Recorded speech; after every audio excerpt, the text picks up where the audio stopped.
everybody. This is the second podcast episode of the week, live. Da da da da. So, this is going out live on the Facebook page and YouTube channel of Tinted Specs Podcast. And in this podcast episode of the week, I tell you about an episode that you may have missed, but one which you should definitely check out. So, this week we're going to be looking at.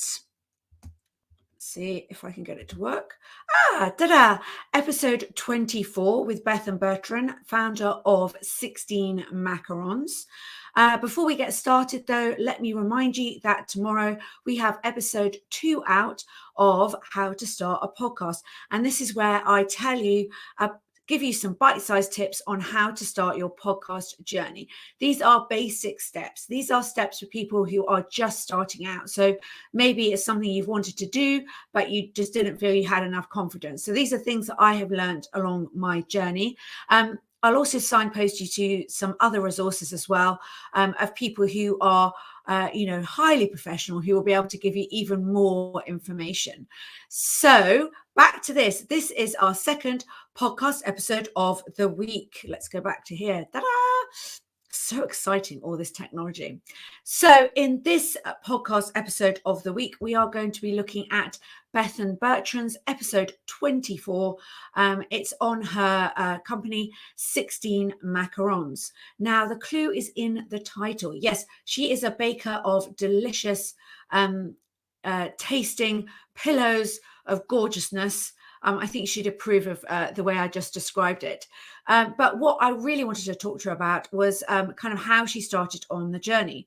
Because, and in the interview, we find out that literally she left her job in July 2019, went on holiday with her mum to Marbella, and they were sat in a restaurant stroke cafe called Eric's, where you can get delicious cocktails.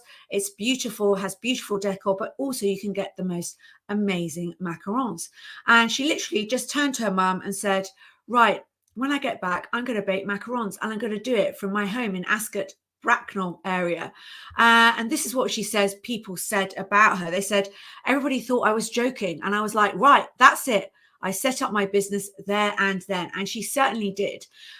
You may be thinking she had experience of baking macarons, but you would be very, very wrong. In the interview, she tells us about how she just thought you followed a recipe like baking a cake, but actually there's a lot more to it. And she tells us about her first batch and how her daughter Yasmin decided that they looked like little poos. They tasted delicious, but they looked like little poos.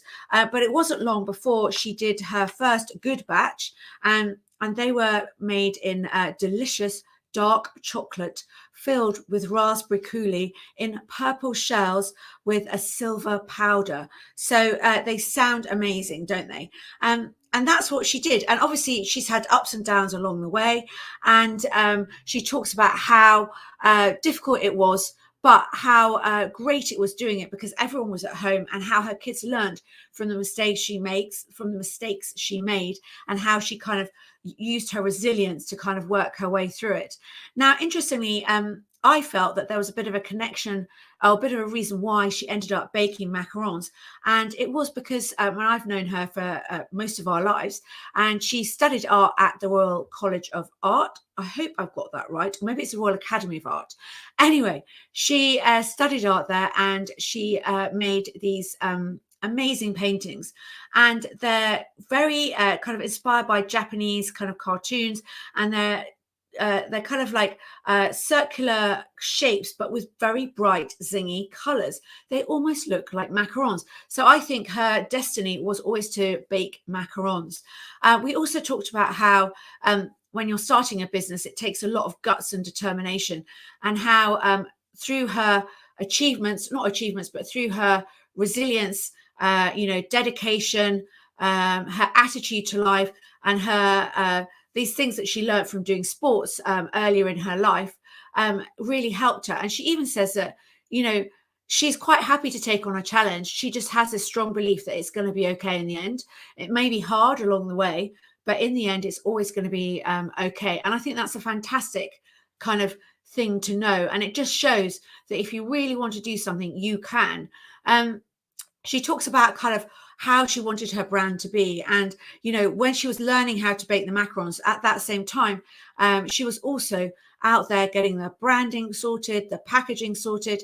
And she wanted, when people to receive these macarons, she wanted them to feel like they were getting this incredible gift, like buying a scarf from Chanel. The end is not massive, but it's the kind of process of receiving the bag, opening the paper, and in it is the scarf, or in this case, a delicious macaron. And they really, really are delicious. So if you want to find out more about them, then go to her website. Her Instagram is in the comments below as well. She's on Facebook also. But also, if you want to try them, just go and order them. She may cry when she posts it because she says that, they're very fragile, but she's happy to do it. But definitely check it out, and please have a listen. If you're watching on Facebook, there will be stories where you can click on the link and go directly to the YouTube channel and directly to Buzzsprouts. If you're listening to on the YouTube channel, you can just go and find episode 24 to have a listen.